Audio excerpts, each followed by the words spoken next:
Welcome to RST health kitchen. எல்லோருக்கும் வணக்கம். எல்லோரும் எப்படி இருக்கீங்க? நல்லா இருக்கீங்களா? இன்றைக்கி பார்த்தீங்கன்னா ரொம்ப முக்கியமான டிப்ஸ் எல்லாம் நான் எடுத்து போட்டிருக்கேங்க. எல்லா எழுத்தரிசிங்களும் ரொம்ப யூஸ்ஃபுல்லாக இருக்கும். மொத்தமாக பார்த்தீங்கன்னா ஒரு 15 டிப்ஸ் இருக்கும். கண்டிப்பாக நீங்கள் எல்லோரும் முழுமையாக பாருங்கள். யாராவது என் சேனலை ஃபஸ்ட் டைம் பார்க்குறீங்கன்னா சப்ஸ்கிரைப் பண்ணிவிட்டு பக்கத்துக்கு பெல் ஐக்கானை கிளிக் பண்ணி வச்சுக்கோங்க. அப்போ தான் நான் போகிற வீடியோஸ்லாம் உங்கள் வீடு தேடி வரும். இப்போ வாங்க நம்ம வீடியோக்குள்ளே போகலாம்.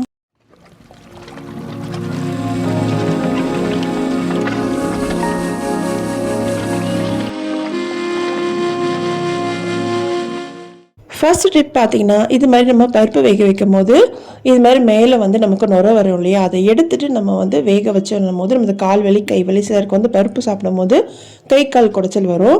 அவங்க முக்கியமாக பார்த்தீங்கன்னா பருப்பை கொதிக்க வைக்கும் போது, அதாவது குக்கரில் போடும்போது நீங்கள் ஃபஸ்ட்டு கொதிக்க வச்சுருங்க. அதுலேருந்து மேலே வர நுரையை எடுத்துகிட்டு அதுக்கப்புறம் மஞ்சத்தூள், பூண்டு, கொஞ்சமாக எண்ணெய் சேர்த்து நீங்கள் வேக வச்சு எடுத்திங்கன்னா நல்லாயிருக்கும்.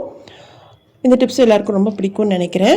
நெக்ஸ்ட்டு பார்த்திங்கன்னா, இப்போ நம்ம பால் காய்ச்சும் போது ரொம்ப முக்கியமான வேலை பார்த்திங்கன்னா, பக்கத்தில் இருக்கும்போது பொங்காதுங்க.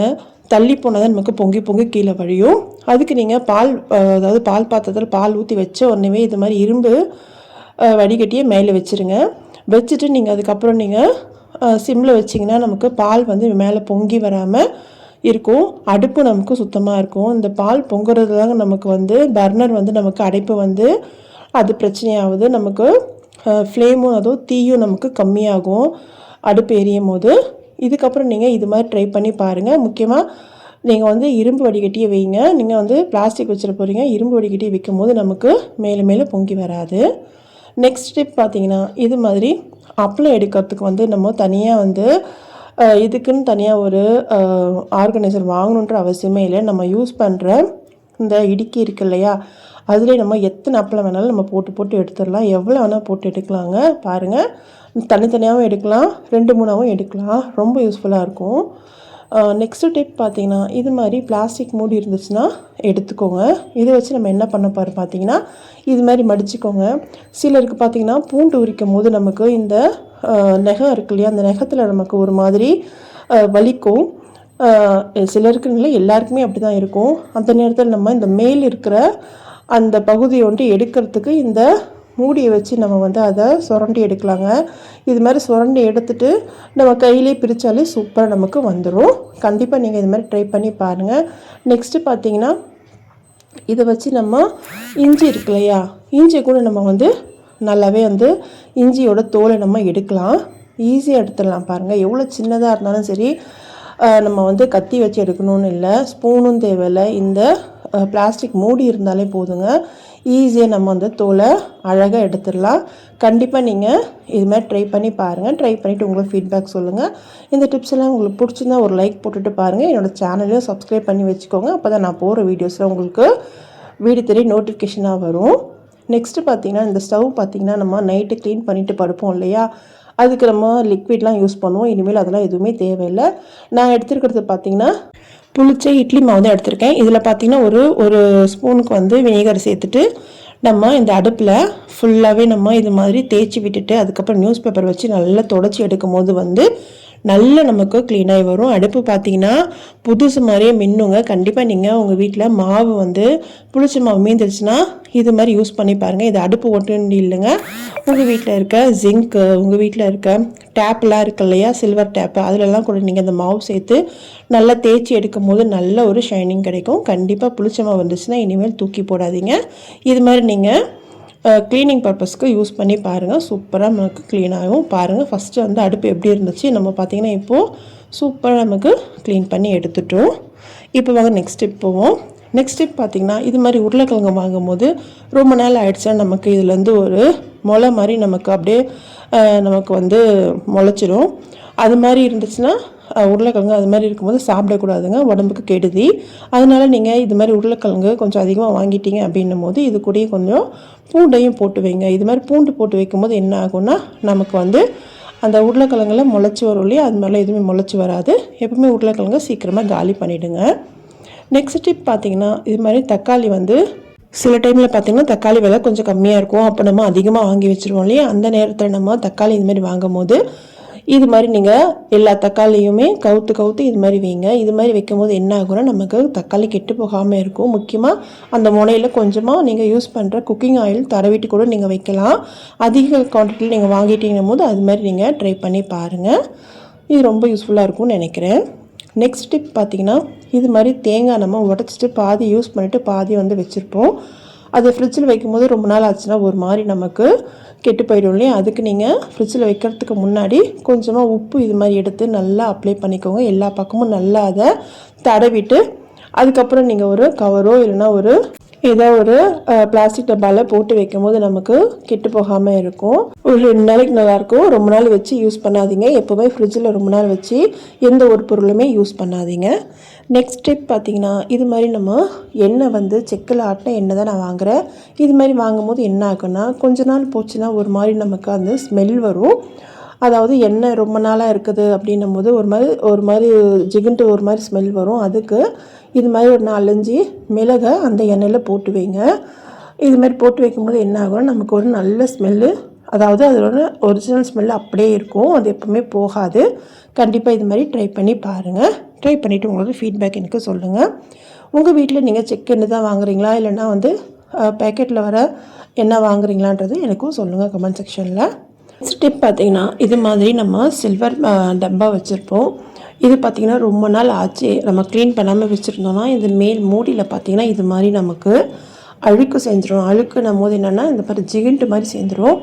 இதை எப்படி க்ளீன் பண்ணலான்னு பார்க்கலாம். இதுக்கு நான் வந்து எடுத்துருக்கிறது பார்த்திங்கன்னா இந்த டூத் பிக் இருக்குல்லையே அதை நான் எடுத்துருக்கேங்க. அதை வச்சு நம்ம அந்த கூர்மையான முனை இருக்குல்ல அதில் வச்சு நம்ம தேய்க்கும் போது பார்த்திங்கன்னா எல்லா அழுக்குமே ஈஸியாக வந்துடும்.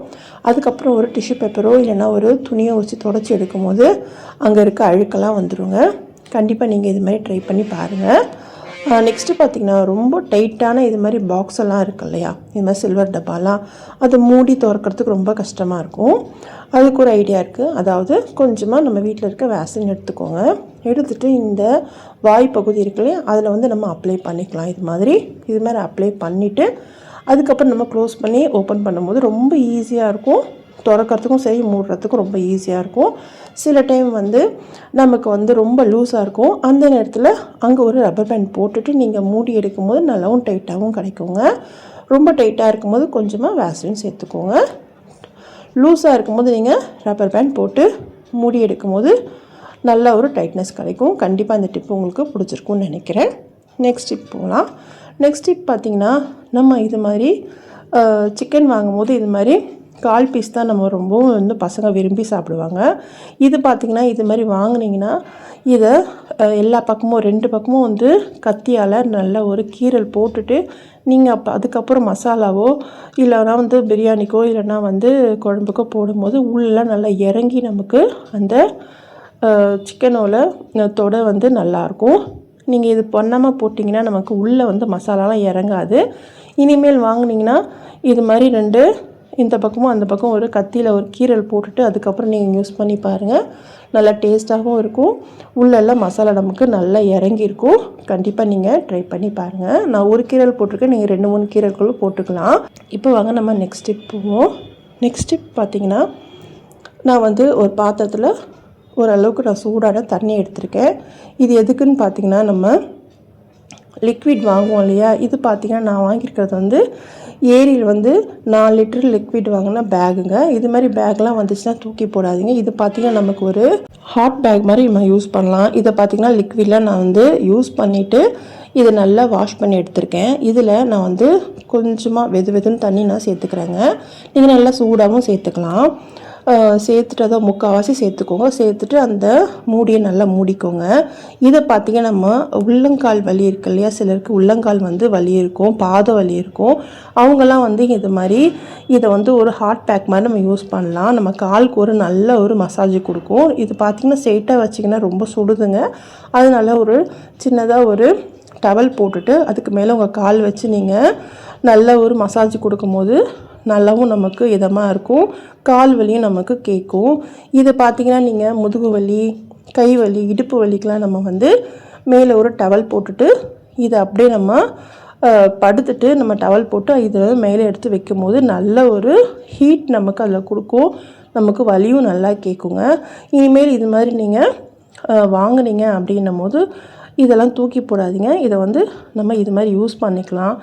நெக்ஸ்ட் ஸ்டெப் பார்த்திங்கன்னா, நம்ம வந்து ஃபஸ்ட்டு சுடு தண்ணிக்கு நம்ம யூஸ் பண்ணோம்ல, இது மாதிரி விம் லிக்விட் நமக்கு வருது. இதை பார்த்திங்கன்னா இதையும் நல்லா வாஷ் பண்ணிவிட்டு உள்ளே தண்ணி ஊற்றிட்டு நம்ம ஃப்ரீசரில் வைக்கும் போது இது பார்த்திங்கன்னா எங்கேயாவது நமக்கு சூடு பட்டுடுச்சு இல்லை கையில் ஏதாவது அடிபட்டுடுச்சுன்னும் போது இது ஒரு கூலிங் பேக்காக நம்ம யூஸ் பண்ணலாங்க. இதுவும் நீங்கள் ட்ரை பண்ணி பாருங்கள். இது வந்து நம்ம கடையில் காசு கொடுத்து இதுக்கான தனியாக ஒரு ஆர்கனைசர் வாங்கணுன்ற இல்லாமல் நம்ம வீட்டில் இருக்க பொருளை வச்சு நம்ம எப்படிலாம் வந்து யூஸ் பண்ணலான்றதை நான் சொல்லியிருக்கேன். கண்டிப்பாக இந்த டிப்ஸ் எல்லாம் உங்களுக்கு பிடிச்சிருக்குன்னு நினைக்கிறேன். பிடிச்சிருந்தா ஒரு லைக் போட்டுட்டு பாருங்கள். இப்போ வாங்க நெக்ஸ்ட் டிப் போவோம். இது பார்த்திங்கன்னா ஒரு வாழைக்காய், நான் பாதி வாழைக்காய் வச்சு குழம்பு வச்சுட்டு மீதி வச்சுருந்தேன்.